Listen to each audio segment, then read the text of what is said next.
Welcome to This Jungian Life. Three good friends and Jungian analysts, Lisa Marciano, Deborah Stewart, and Joseph Lee, invite you to join them for an intimate and honest conversation that brings a psychological perspective to important issues of the day. I'm Lisa Marciano, and I'm a Jungian analyst in Philadelphia. I'm Joseph Lee, and I'm a Jungian analyst in Virginia Beach, Virginia. I'm Deborah Stewart, a Jungian analyst on Cape Cod.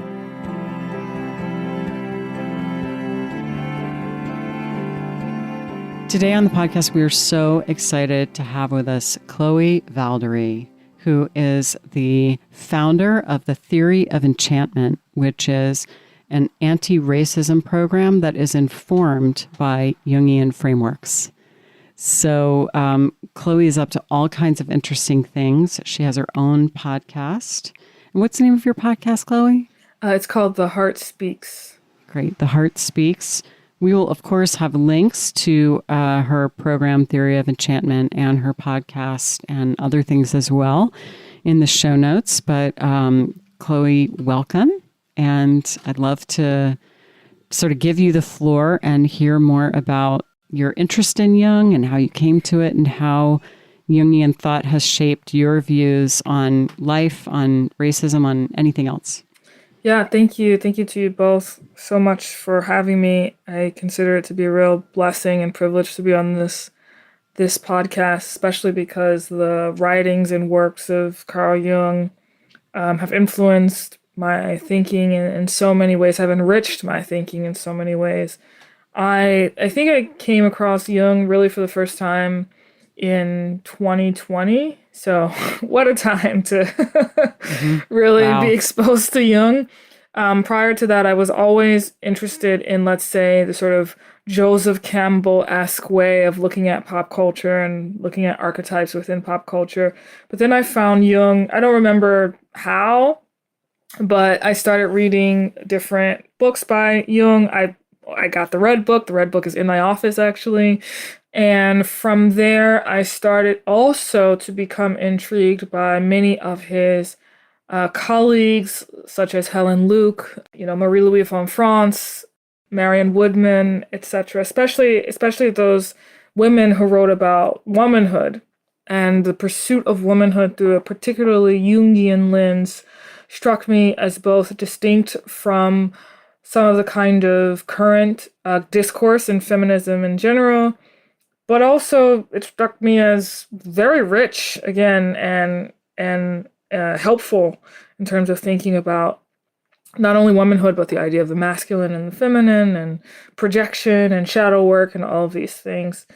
And so I've just continued to sort of incorporate many of those teachings into the work I do with Theory of Enchantment, my anti-racism organization. And I can say, especially in the realm of shadow work, some of the frameworks that Jung and his colleagues created or observed have been useful in helping participants do the specific work of recognizing when they're projecting aspects of their shadow onto, let's say, another group of people, which from Theory of Enchantment's perspective, that is where supremacist ideas come from, or supremacist psychology comes from, that sort of like shadow projection. And so a lot of the work that we do is teaching people how to recall that shadow within their own selves. So that right there seems to me, I completely agree with you. That seems to be sort of the heart of the artichoke. And of course, we know that projection is a natural process, that everyone does it. It's normal. It's how we get introduced to aspects of ourselves. It's not necessarily pathological, but it is good to become aware of it. So I'd love to hear more about how, when you're doing one of these, you go into organizations and do trainings. Is that correct? Yes, we do trainings, or we have them go through our online course. So how do you incorporate shadow work? What does that actually look like, either in the live trainings or the online course? I'd love to hear more about that. So in the workshop, we talk about shadow work within the context of the civil rights movement. We point out how many of the young people who were protesting things like segregation in different cities around the U.S., before they would go out to protest, they would actually go through these trained simulations where they would simulate what would happen in these specific, diners and such. And the purpose of that was to stop themselves from projecting elements of themselves onto the people who were being prejudiced. And one of the ways in which we get people to kind of do not exactly the same thing, but a similar thing in the workshops is we say to people, okay, identify someone who, let's say, triggers your ego and whose behavior triggers your ego. And we define that specifically as, not someone whose behavior you just think is problematic, because there's nothing wrong with that, but someone whose behavior makes you feel as though you are superior to them existentially and better than them existentially. So identify someone whose behavior you feel it triggers your ego in that way, and then identify how that behavior or the impulse to act in that way exists within yourself. So the person, for example, who makes you feel superior, say it's someone who overeats or something like that, and then I get to kind of feel virtuous. And then you say, where is that desire to overeat in me? Is that what you mean, Chloe? Yeah, it would be like, where does gluttony lie within me? Got it. I love it. Yeah. It's great. It doesn't necessarily have to be, like in that specific example, it doesn't have to be like, I literally overeat, right? But it's and I think Marion Woodman would make this move. It's the, it's the like principle or the driving force behind the overeating. Like, where does that act? What does that kind of addictiveness actually exist within me? Exactly. And it might not be gluttony. It might be binge watching some kind of a cereal at night. It might be, overdoing in any one of a number of realms. And that is very Jungian, that, Jung is very clear, especially in the Red Book, that every single awful, odious quality that we can think of and tend to see in others lives in us. And it can be hard work, I think, to find some qualities that we really disown. It can be very hard work. Maybe, in a way, gluttony is sort of an easy shot. Of like, we all overdo certain things at some times, but, how many of us can find a quality of rageful hatred in ourselves, for example? It's like, oh no, that doesn't live in me. I don't think I have that.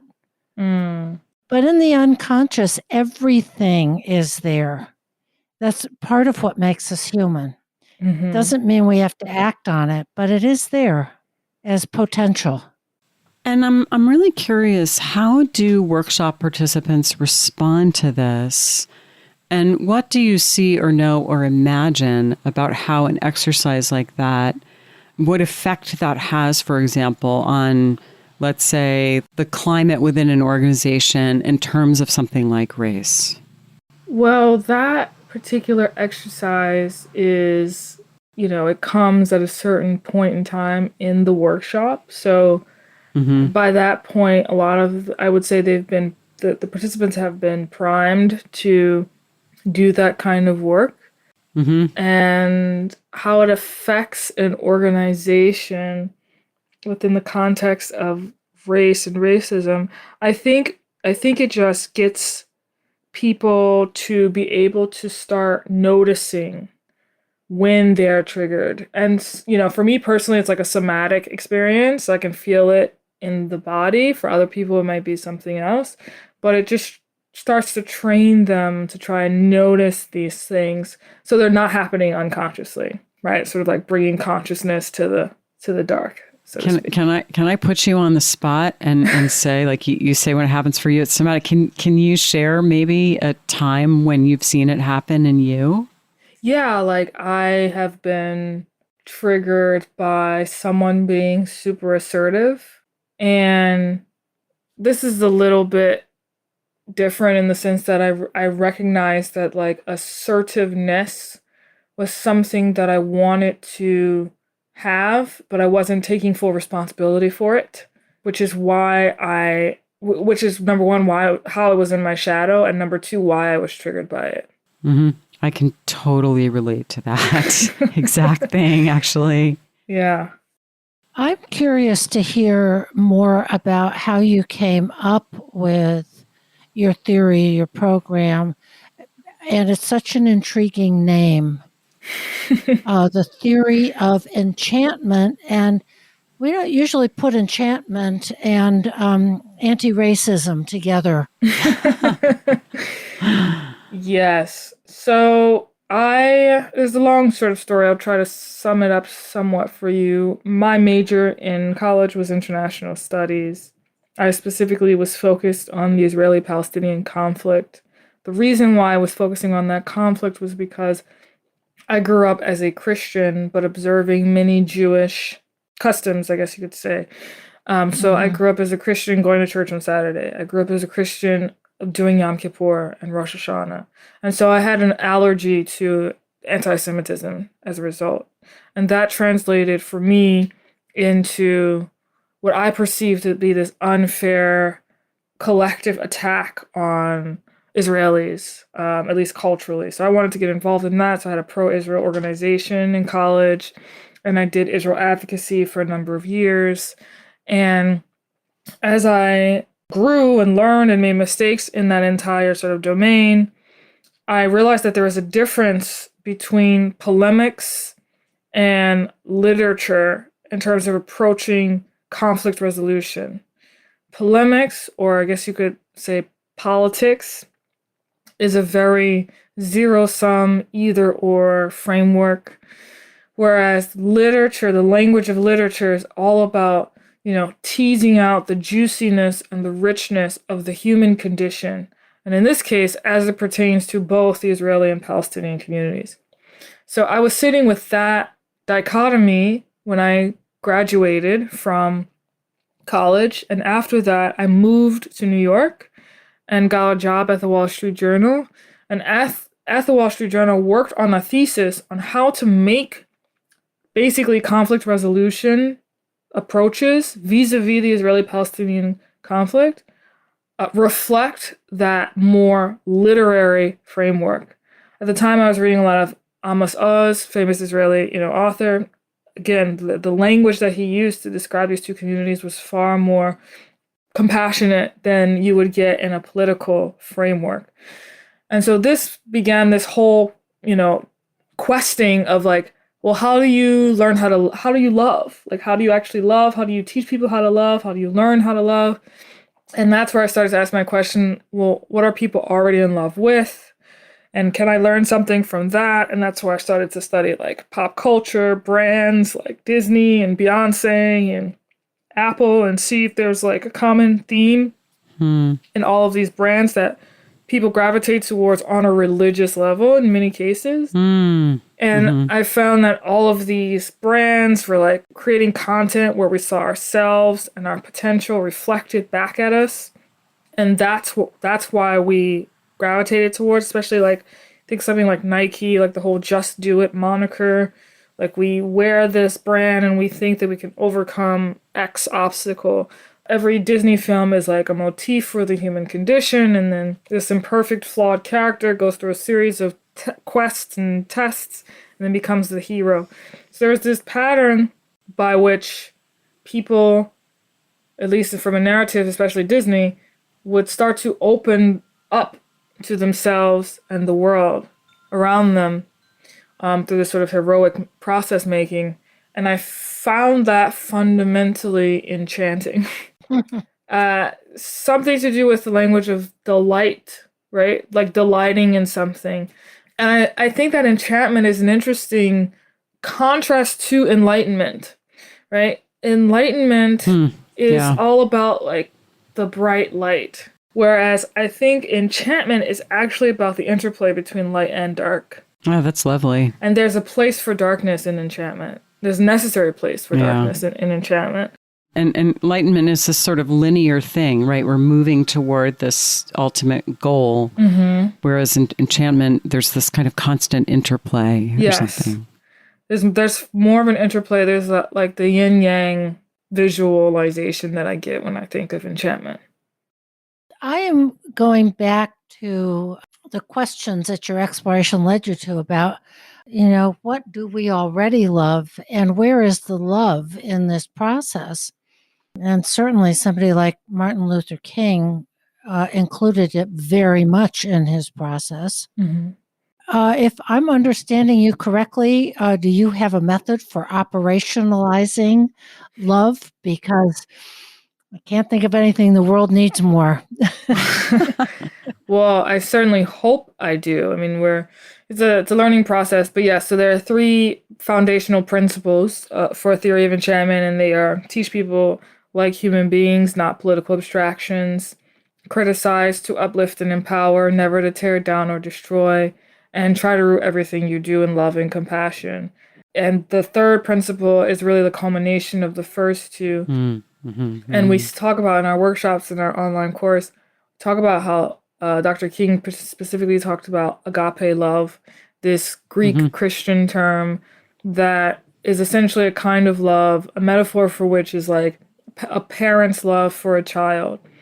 John Vervaeke, cognitive scientist out of the University of Toronto, describes agape love as the kind of love that transforms like immature beings into whole beings. Again, think about the phrase like, you have been raised, right? There's actually a poetry in that statement, which refers to a parent raising a child, but then it's sort of like, can a moral, spiritual education that's rooted in this form of love raise us up in general as human beings?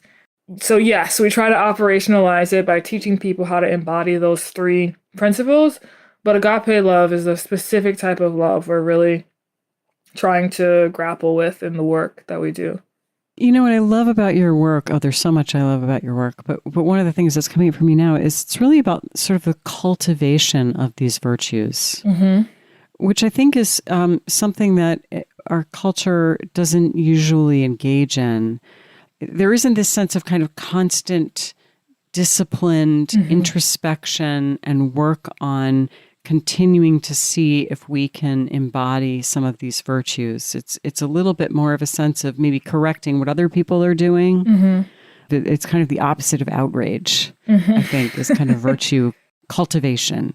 And that seems to be what you're talking about. I think the first principle is really interesting, and I have a lot to say about it, that some of which may be ill-informed, but not all of it. Is I've thought some about this because, it seems to me that when you say treat other people as, maybe I'm getting the exact words wrong, Chloe, and you can correct me, but treat people as individuals rather than as political abstractions, what you're really pointing to is the universality of being human.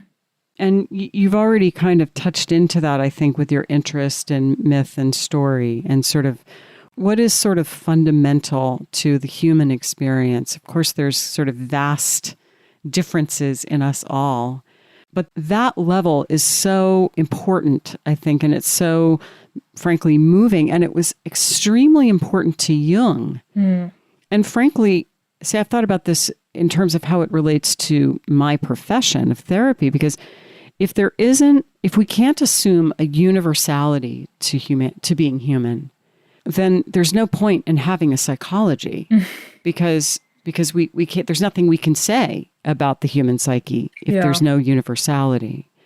And of course, it's not that there aren't real differences and that those differences don't matter in lots of different ways, but that being able to point that universality is important both in how we formulate our understanding of the world, but also in terms of healing. And one of the things that comes up for me is the Buddhist story of the mustard seed, which a woman loses her child and she goes to the Buddha and she says, "Bring my child back. I can't tolerate this. I'm so distressed." And the Buddha says, "Bring me a handful of mustard seed from a home that hasn't been touched by tragedy, and I'll do it for you." So she starts knocking on everyone's door, and she finds out no one has been left untouched by tragedy. She can't come up with those mustard seeds. And that is the healing, is recognizing that as anguishing as her experience is, it is universal. And for many people, that is one of the the key components of healing is tapping into this is a universal experience, whatever it is I'm going through.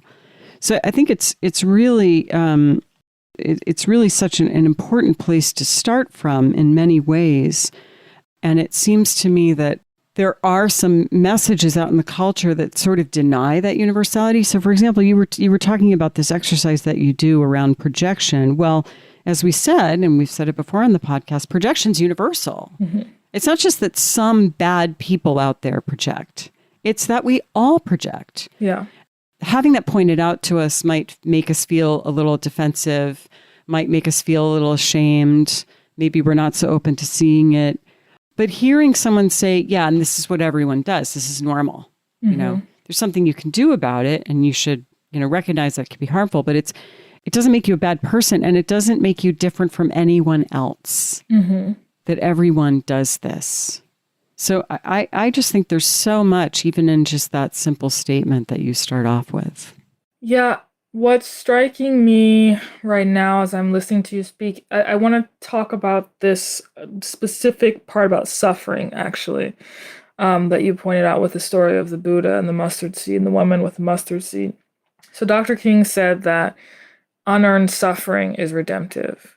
And this is one of the quotes that we bring up in the workshop. And I find that if you come from a Christian framework, you're more likely to understand what he meant when he said that. But if you don't come from a Christian framework, then that sort of needs to be teased out.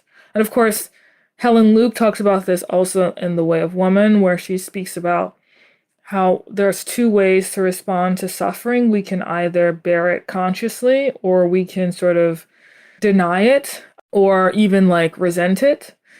And Socrates talked about pathos meaning suffering, right? And this universal experience that human beings have, specifically with regards to suffering. James Baldwin said that the reason why people cling to their hatreds is that they don't know how to deal with pain. We don't know how to deal with pain. Again, there's this common thread about suffering as universal to the human condition. And what I find is that many of the current other iterations of anti-racism tend to, it's almost as if we haven't dropped deep enough and in terms of being able to be with our suffering. Not try to necessarily fix our suffering. And I think that this is what some would say is the difference between sort of masculine and feminine from an energy perspective. The masculine tries to discern or is discerning, sort of like a sword, whereas the feminine is a container that is capable of being with what is, such that what is actually passes. And Robert Johnson has talked about this. So the question becomes, for us, how can we cultivate this exercise or this capacity to be with what is when it comes to suffering? I think that a lot of people, myself included, our default act is to just avoid suffering or deny suffering, or say that my suffering is better than your suffering, get into comparison mode, right? All of these things are just attempts to avoid being with what is, which is where the feminine realm comes in energy wise. Oh, that's really lovely. I remember seeing something you wrote on Twitter, what was a while ago, and there was some flashpoint in the culture, something terrible had happened. I don't remember what it was, but it was, it was awful. And you said, when are we going to realize that we all oppress each other? And I thought it was such a wise thing to say. And it was that kind of invitation into sitting with the great grief of that reality, rather than sort of lashing out in outrage that just resets the cycle. I'm reminded of the film Inside Out, where, there's this great moment where you realize that you can't have joy without sadness, where Riley, tries to run away from home, and then she realizes, I need to be with my parents. And then she needs to be given the space to actually cry. And once she's given the space to actually cry is when she's able to experience joy.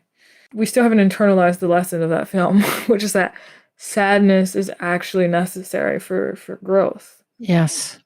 And that's very mythological as well. There are a number of fairy tales when the main character can sink into having reached the end of his or her rope, that something else shifts, something changes. In the Bible, as you probably are quite familiar with, it's tears that bring the angel after Mary Magdalene discovers the tomb. The tears let us drop into our sadness, our disappointment, our loss, our suffering, without the kind of awful narratives that we sometimes create and that we use defensively. We create stories instead of feeling our feelings. Yes. Let me just kind of push in there a little bit. Are you suggesting that some of the anti-racism narrative in the culture right now is being used as a defense against feeling, or am I putting words in your mouth?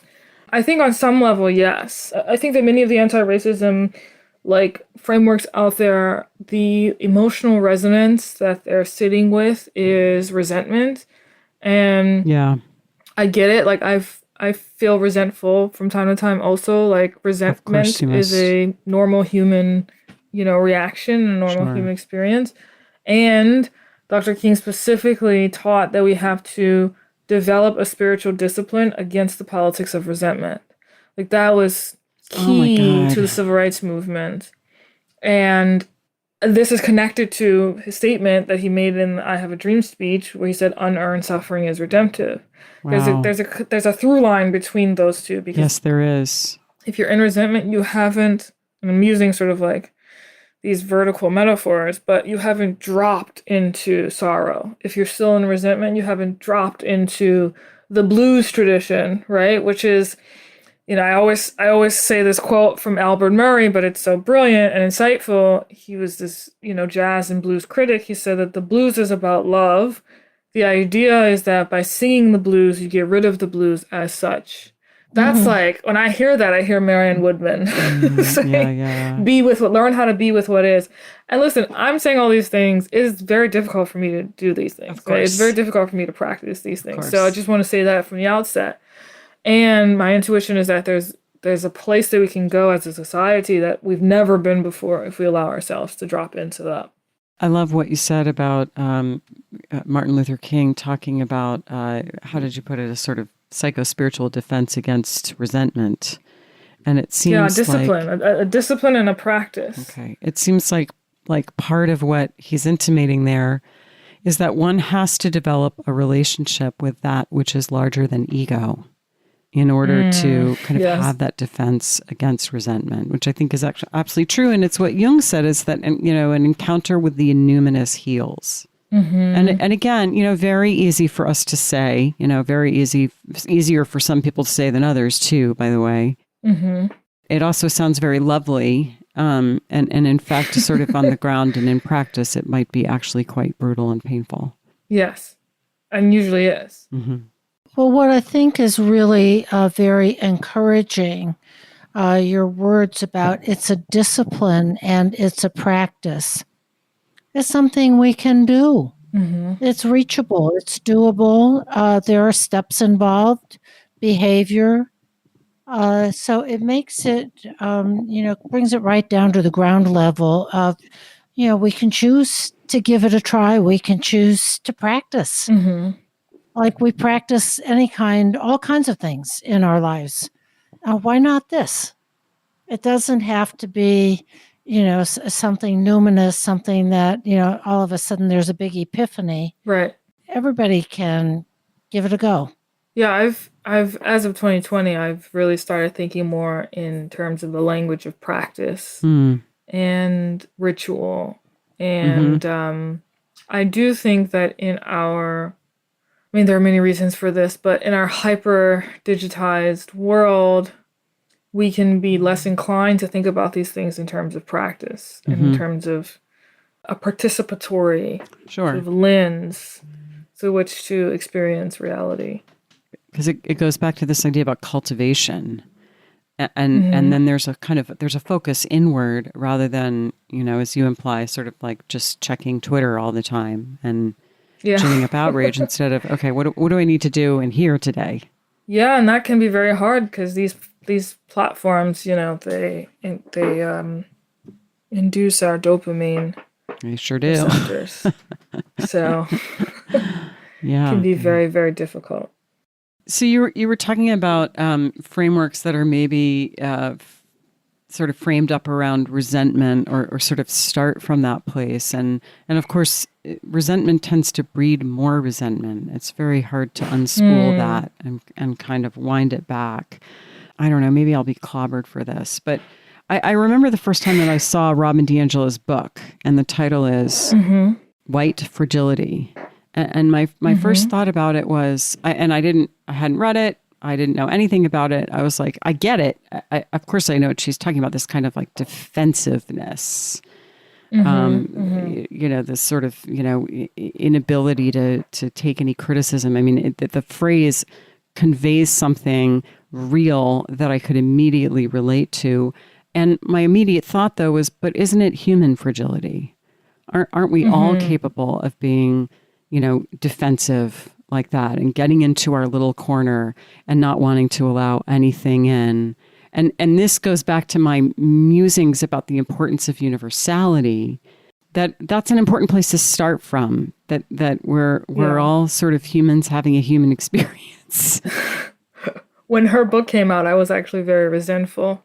Ironically, I was very resentful towards her for producing that book because I felt it was very condescending. Yeah. Towards people of color. Say more about that, if you don't mind. Well, yeah, I just thought that it presented this very stark heuristic of white people fragile, black people oppressed, and it sort of was very much reductive of both people's experiences in the United States. And it also didn't feel like a humane way to go about it. And at the same time, I don't think I'm in a place of resentment now. I'm still in a place of scoffing when I hear about Robin DiAngelo's work. But I try to just focus on what I can offer to people. Yes. Through theory of enchantment, as opposed, because I used to do more of this where I would play whack-a-mole with pointing out how other people think and how I disagree with those things. Yep. I try to get out of that framework. This is exactly what you've been talking about. Yeah. Yeah. So there's a meta kernel in the theory of enchantment, which forces me as a facilitator to actually practice what I preach. Yep, I got it. So I think you just gave an example of your second principle, which is criticize to empower and uplift and not to tear down. Yeah. In the context of Robin DiAngelo's book of just having your own program. Yeah.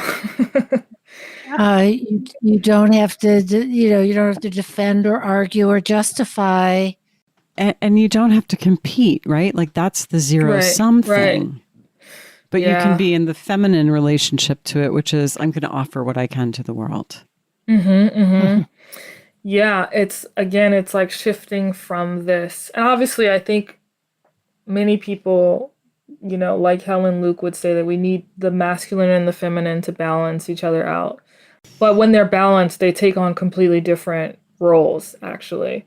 That's one thing I'm learning. But instead of being in the masculine spirit, unbalanced with the feminine of just let me just take my sword of discernment and, completely try to shut down whatever's going on in Robin DiAngelo's camp, I can try to bring in the feminine, being receptive to what's happening in the culture while also just being receptive what's happening within me and offering that up to the culture without any, while knowing there's no guarantee, while knowing that there will always be, things that are outside of my control in terms of how theory of enchantment is received versus how Robin DiAngelo's work is received.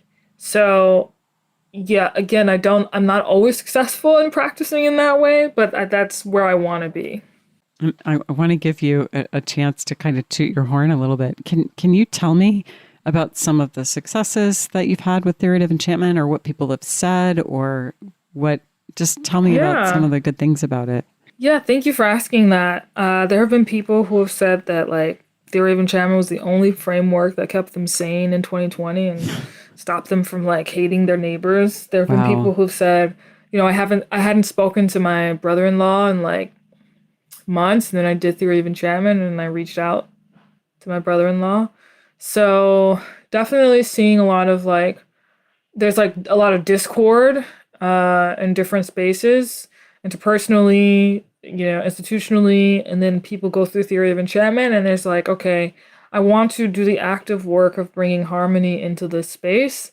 And I know I have my triggers, I have my biases, you have your triggers, you have your biases. This is part of what makes us human. Let's try to see what we can do together. And that reaction has been really affirming for me to watch happen. That's beautiful. That's really beautiful. I'm stepping into a somewhat different topic, but one that is related mythologically, that I read about, of your resonance to the fairy tale Beauty and the Beast. We Jungians always go to the mythological and archetypal substrate because it's kind of like the water table. You know, it's there, it's underneath. We don't see it, but we couldn't live without it either. Lisa and I both have our own personal history with this same fairy tale. But I wonder, you know, say a little bit about how it has influenced you and influences your work. Yeah, so we teach Beauty and the Beast, the Disney version. I should be very specific because there are different versions. But we teach the Disney version, and we teach it in the online course. And during the Disney Renaissance, Disney had this tendency to put the central question or questing in the first 5 minutes of the film. And so the central question in Beauty and the Beast is who can learn to love a beast? That's literally the moral of the story. That's lovely. and so we connect that to a lot of the work that was done in the civil rights movement, where, you know, many of the people who were protesting recognized folks who are caught up in this sort of like prejudiced complex are simultaneously their brothers and sisters. So there is this central question of like, can I learn to love a beast? And what flows from that is, and I don't actually think this is reflected in the Disney version, but you can only really learn to love a beast if you can learn to love the beastly within you. Yep. And like, this is connected to shadow work. Yep. You know, this is like part and parcel of shadow work. But that fairy tale specifically invites us to ask that question to our participants. And it's really cool to see them, you know, using contemporary Disney films to do some deep self-work. That's beautiful. And it's a lovely image because the beast was enchanted into being a beast. That's true. Yeah, I forgot about that part. Yeah. But it's an interesting image that, you know, if we could see people that really rub us the wrong way or trigger us as enchanted beasts, and underneath there's something whole and human, if we can stick with it. Yeah, I will say something about that, though. That last part that you just said, this is also related, I think, to the feminine principle of being with what is. I say to my participants, like, we sometimes think that empathy is trying to fix something, whereas actually empathy is like being with someone in their, you know, lamentation or their sorrow or their suffering. It's not actually trying to fix it. It's just being with them. And I think that's a great sort of model with which to understand the work that I do, because we're not trying to like fix people. Okay. You know, we're not trying to go into situations where, there's racism or there's other forms of prejudice, and then we want to fix people. And this is a different framework from, others. There's a subtle distinction. It's like, I actually can't fix anyone. No. A person has to do their own work in order to become whole. And wholeness, and this is probably Jung 101, but like wholeness looks a certain way for me, and which would look totally different from you, which would look totally different from my neighbor. It's a very specific, particular pattern that is unique to the individual going through that. So we can't like cause another person to become whole, but we can try to learn how to become whole ourselves and then model that for other people, with the acknowledgement that that doesn't mean that they're going to go out and like follow that, because it's hard. Yeah. It seems like one of the things you're saying in there is that when we rub up against a difficult situation, there's this tension around, do we try to fix the outer situation, or do we go inside and do what we can to change how we relate to that situation? And both are potentially valuable things to do. And some situations will call more for one than the other. And of course, as therapists, we work more on this sort of level of change of the inner work of how can you maybe change your relationship with this situation. And that is at odds, or there's some tension there with maybe kind of social justice work, which says what's needed is to change the outer situation. So it seems to me that there's just going to be a natural tension there, and that there might be a kind of discernment needed about what is the intervention that's needed now. But what you're saying, talking about, listen, I can get whole. That's what I can do. I can't change the other person. I can get whole. There is real power in that. And it reminds me, of what Viktor Frankl said, when he was in the camps. He's like, I could control how I reacted to things, and that's the only thing I could control. Yeah, and I will say that there's a lot of social justice movements that I've come across that, will respond to what we're talking about by saying, why is the impetus on the oppressed to, do this work, or... Sure. And I think that framing is so interesting, because it's like we're talking, insofar as I'm concerned, we're talking about the work of becoming whole. That is a very difficult path, but it is also incredibly, like, for me, it's like the only path to live one's life in service of is the service of becoming whole. And so when many people in these camps see let's say a Black person responding to a racist with sort of nonviolent, kind of almost Buddhist Sure. Form of equanimity, they say, like, why is the onus on this person?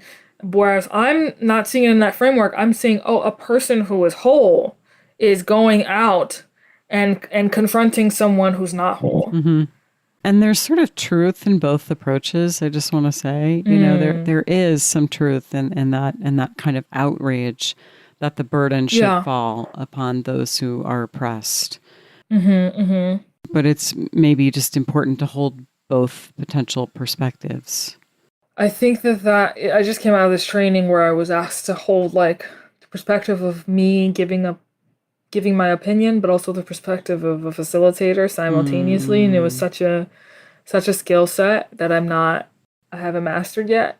But I think what you're saying is totally valid, especially when it comes to the question of like being empathetic or having empathy for those people that you disagree with, which goes back to the second principle. Like, can you be with what is, not only with the person who agrees with you, but also with the person who disagrees with you? And that is a skill set in and of itself.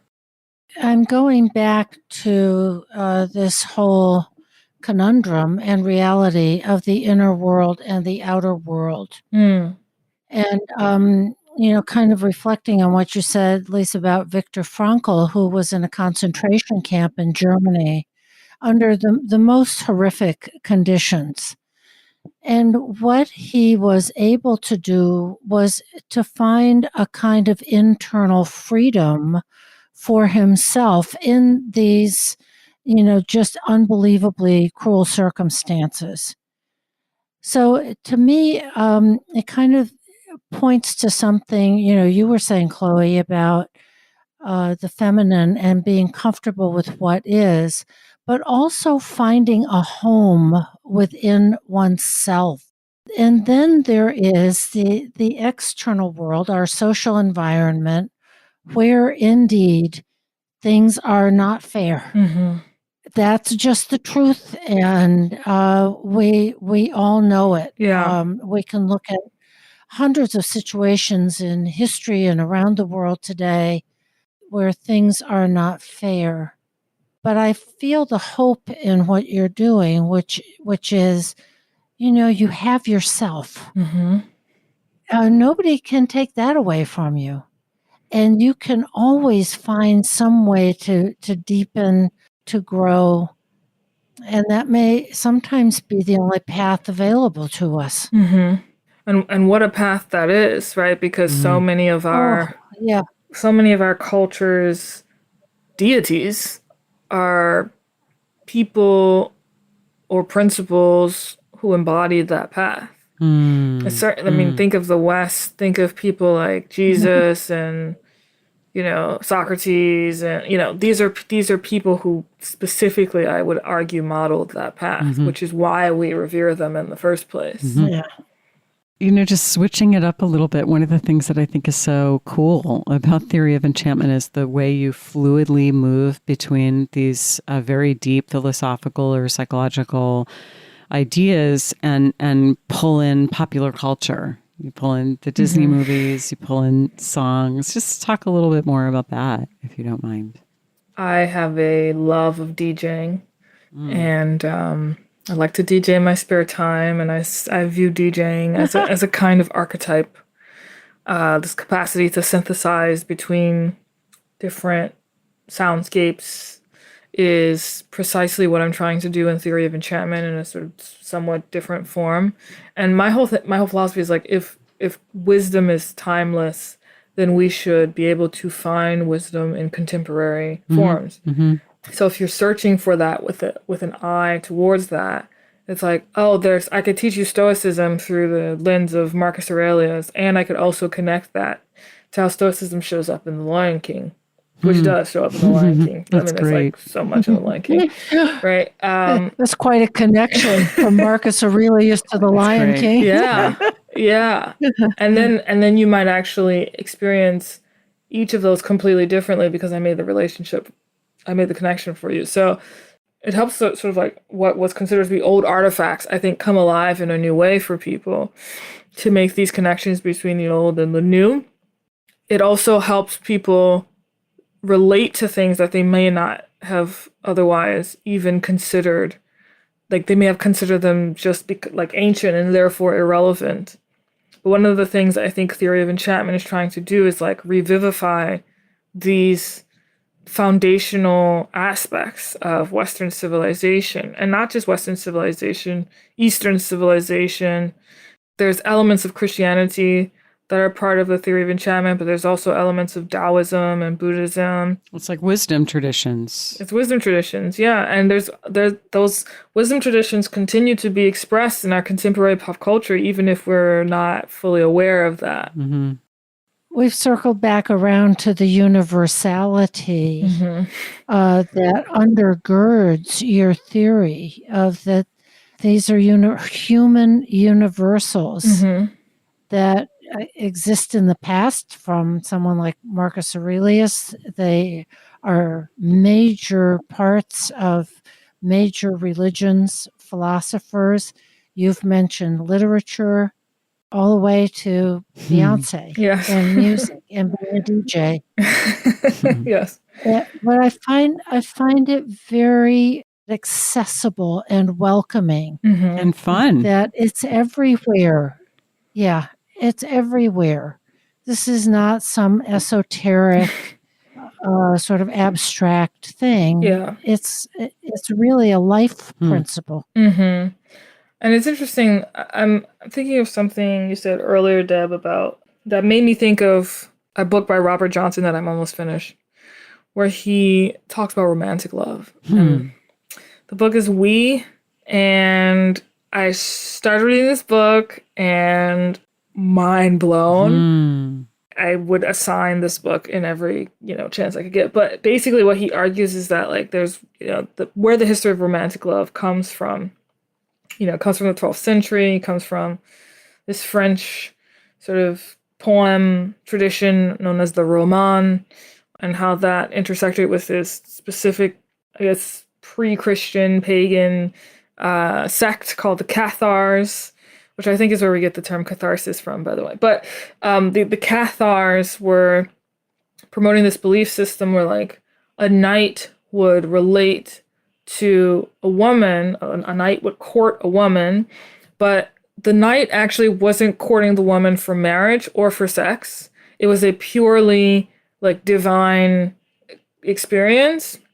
And he tells this tale of the tale of Tristan and how he drinks this love potion and basically fails to understand on what level he should pursue romantic love. And he argues that romantic love is actually about being in relationship with the divine. Yes. Because Tristan doesn't understand this, he projects the image of the divine onto a human being, which is why it ultimately fails. And this idea of like right thing, wrong level is, I think, alive in the conversation about like, am I going to work on the outside or the inside? Right. It's like, I suspect that the answer is I can work on both, but the level at which I come to both differs. And getting that difference right, and this is where the masculine comes in, right? Getting that difference right is so important, and figuring out where that difference lies is so important. And in general, in our culture today, there is often a complete lacuna around the existence of the inner level. So the knee-jerk reaction is that every problem has to be addressed on the outer level. And I mean, I think this is really rife in our mental health field, right? Like, we're going to solve every problem with a pill or, some kind of like intervention. Not that there's not a place for those, but it's sometimes we have a paucity of imagination, and even being able to conceptualize there might be a way to address this on the inner level. And Jung is very clear that doing the work on the inner level, the work of becoming whole, takes us out into the world and brings the world to us. So it's not one or the other. The more we are, the bigger we can be, the more engaged we are with people, events, and the world in general. So now I have to tell the story of the Rain Man. Oh. So this was a story that I believe it was Richard Wilhelm, who's a sinologist, who shared it with Jung. It was something that he had experienced. And Jung once said, every time Jungians get together, you need to tell this story. So the story was, there was a small village in China, and the rains hadn't come, and the rains hadn't come, and the rains hadn't come, and they did everything they could, and the rains weren't coming. So they said, call the rainmaker. So the rainmaker came, and he set up a tent on the outskirts of the village, and he stayed in his tent. And someone said, what are you doing? He said, there's something wrong with the chi in this village, and I have to get right with myself. And when I get right with myself, the rains will come. And I hope I haven't botched that story too badly, but that is what indeed happened. He stayed in his tent and the rains came. So it's something about as above, so below, or that there's a kind of concordance between the levels, and working on the inner level can affect things on the outer level. But I really like what you're saying, Chloe, the importance of having a process of discernment around what level do we need to work on, which I think in some way has been a through line of this conversation. Yeah, and I should say I'm working on that in my own life. Like, theory of enchantment is a, psychological, intellectual response to a question I was having, but it's also like my own self-work that I have to do daily. Noticing my projections and recalling them. Noticing where I'm triggered and be like, good to know. Like, hello, new friend. I see that I'm learning something new about myself. Like, I also am slowly but surely, painstakingly learning how to do this work because it is difficult work. I don't want to like trivialize how difficult it is and challenging it is. I do feel like I'm growing into a better person as a result. So I guess I have a follow-up question for you, which is I'm so curious about kind of what you're working on now. I mean, are you DJing? Are you creating a new program? Are you writing a book? What's cooking for you as you do this inner work? I'm not writing a book right now. Just to get that out of the way. But one day, that's a whole thing. But I still DJ from time to time when I can. I'm taking up a lot of practices. Like I recently took an acting class. Oh, how fun. Or I audited an acting class with the shout out to the Stella Adler Acting Academy in New York. The name of that class was actually Awareness Without Judgment. Wow. I love like the discipline of acting, at least through the Adler tradition, because it's all about understanding that like if you're an actor, your entire being is your instrument. And if you have to play someone on stage who's a villain, you can't actually go into it thinking that that person is a villain. You actually have to understand the motivation that produced the effect and understand that that motivation is, of course, a part of the human experience and a part of the human condition. And that is directly applicable to trying to understand someone with whom you disagree. Very much. Like, if you can enter into that sort of play mode of the discipline of acting to try to get into their world, then you can work in such a way that they will feel seen.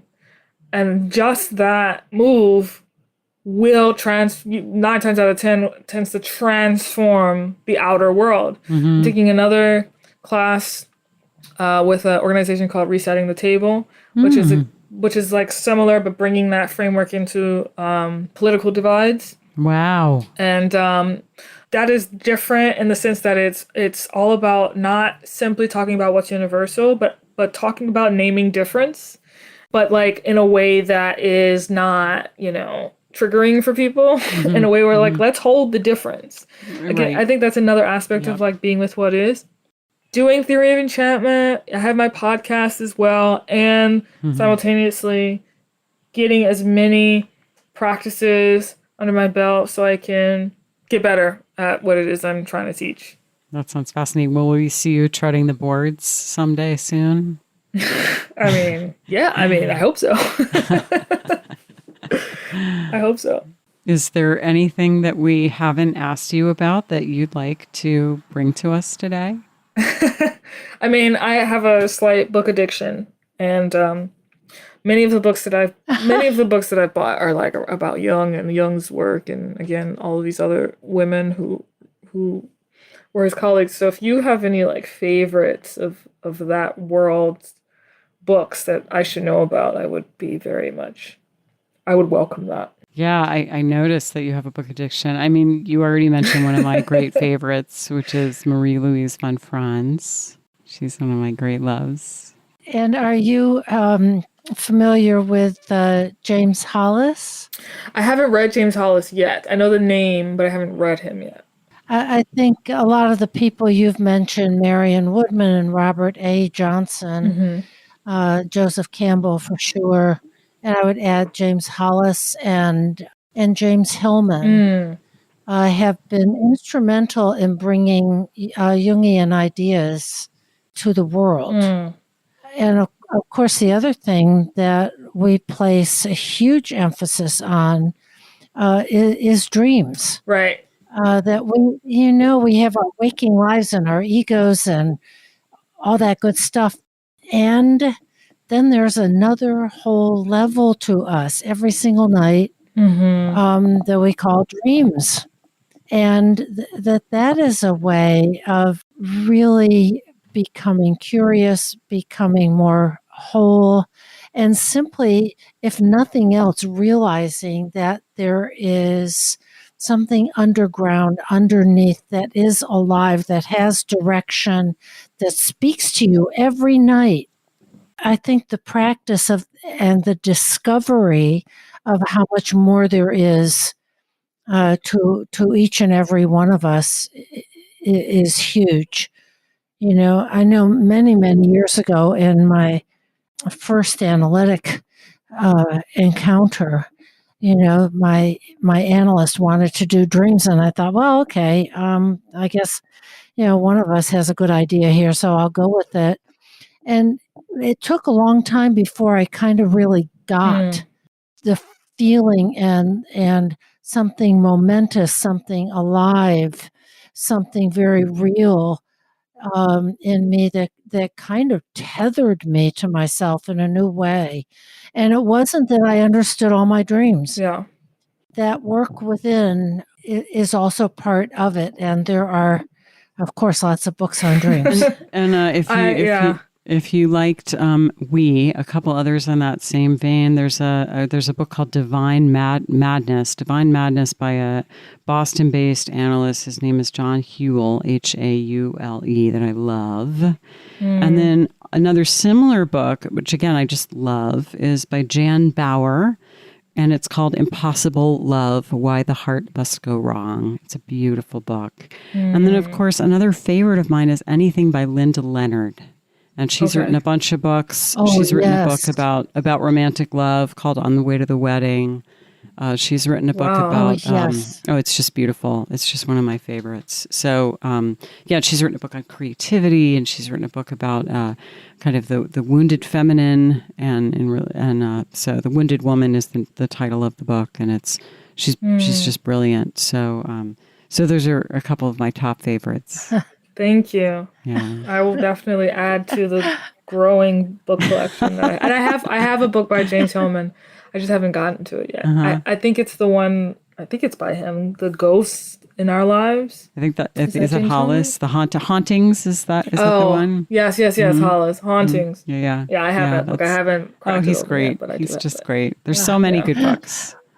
Yeah. The good news is there are an unending number of books and ways to learn, and it's all enriching, and it's not a bad addiction to have. Yeah.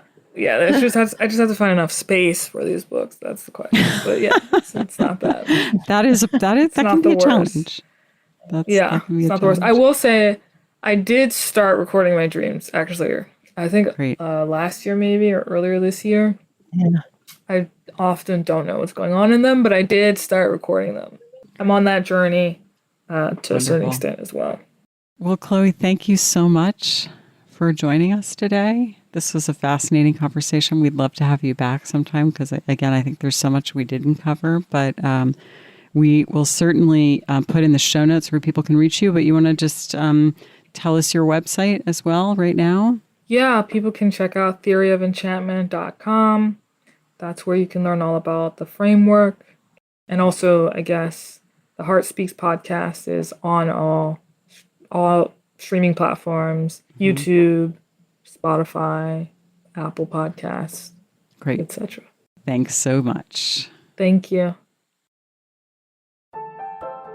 You've been listening to This Jungian Life. From our website, thisjungianlife.com, you can follow us on Twitter, like us on Facebook, help us produce future episodes by funding us through Patreon, and submit your dreams for possible interpretation on another episode. We'd like to thank our listener who shared a dream for today's show and hope you'll let us know what topics you'd enjoy hearing more about. Until next time, keep living this Jungian life.